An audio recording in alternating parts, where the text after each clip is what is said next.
हरे कृष्णा कृष्णा कृष्णा कृष्णा हरे हरे हरे राम राम राम हरे हरे गोविंद बोलो हरि गोपाल बोलो राधा राम। आज हम श्रीमद् भागवतम के 11वें स्कंद का पेज 569 पढ़ने जा रहे हैं। अंततः वह ब्राह्मण पूरी तरह निर्धन हो गया।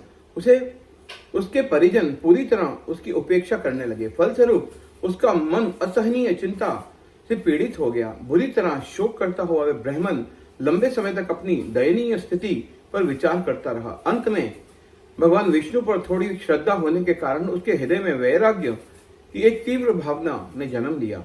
इन्हीं भावों का अनुभव करते हुए वह मन ही मन स्वयं को धिक्कारने लगा। हाय, कैसा दुर्भाग्य है ये! मैंने कठोर परिश्रम तथा स्वयं को कष्ट देते हुए ऐसी संपत्ति अर्जित की जिसे न तो मैं धर्म कार्यों में लगा पाया और न ही जिसका भोग कर पाया।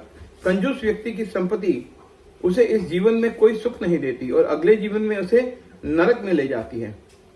जिस प्रकार सुंदर शरीर पर कोढ़ का केवल एक चिन्ह उसकी पूरी सुंदरता को खा जाता है, उसी प्रकार लोभ व्यक्ति के समस्त सद्गुणों और ख्याति को नष्ट कर देता है।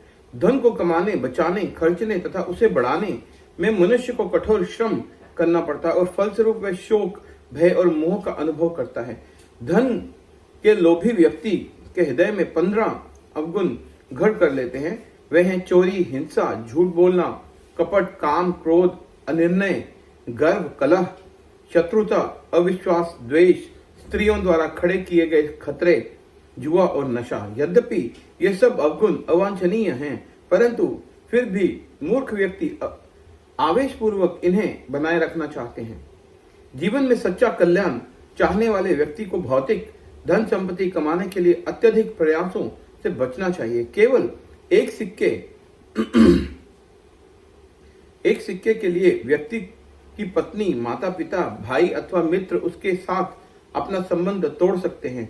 थोड़े से धन के लिए कई बार इतना मतभेद हो जाता है कि व्यक्ति को के निकटतम मित्र अथवा परिजन उद्विग्न हो जाते हैं। उनका क्रोध इतना धधकने लगता है कि वह जीवन भर के प्रेम को क्षण भर में भूल जाते हैं और एक दूसरे की हत्या करने से भी नहीं हिचकिचाते। मनुष्य जीवन प्राप्त करके इस महान अवसर को व्यर्थ गंवाना वास्तव में स्वयं अपनी आत्मा की हत्या करने के समान है। भला ऐसा कौन बुद्धिमान व्यक्ति होगा जो मनुष्य जीवन रूपी मुक्ति का द्वार प्राप्त करने के बाद भी भौतिक धन संपत्ति से आसक्त रहेगा। बुद्धिमान लोग अपनी संपत्ति, युवा अवस्था तथा बल और जीवन की पूर्णता प्राप्त करने में लगाते हैं, परंतु मैं कितना मूर्ख हूं कि मैंने इनका दुरुपयोग अपनी भौतिक संपत्ति को बढ़ाने में किया। अब मैं बूढ़ा हो चला हूं। हाय, मैं क्या करूं! मौत के जबड़ों में जकड़े व्यक्ति के लिए भला ये धन संपत्ति किस काम की है? शायद भगवान श्री हरि मुझ पर प्रसन्न है और उन्होंने ही मुझे इतनी दयनीय स्थिति में डाला है जिससे मैं अपने जीवन के अंतिम दिनों में वैराग्य उत्पन्न कर सकूं। ये वैराग्य इस भवसागर को पार करने वाली नौका के समान है। जब मेरा जितना भी जीवन शेष बचा है, मैं उसमें तपस्या करूंगा और कम से कम वस्तुओं को स्वीकार करके जीवन निर्वाह करूंगा। आत्म साक्षात्कार के लिए प्रयास करते हुए मैं स्वयं में संतुष्ट रहूंगा। महाराज खटवांग ने भी तो केवल एक क्षण में वैकुंठ की प्राप्ति कर ली थी। हरे कृष्णा कृष्णा कृष्णा।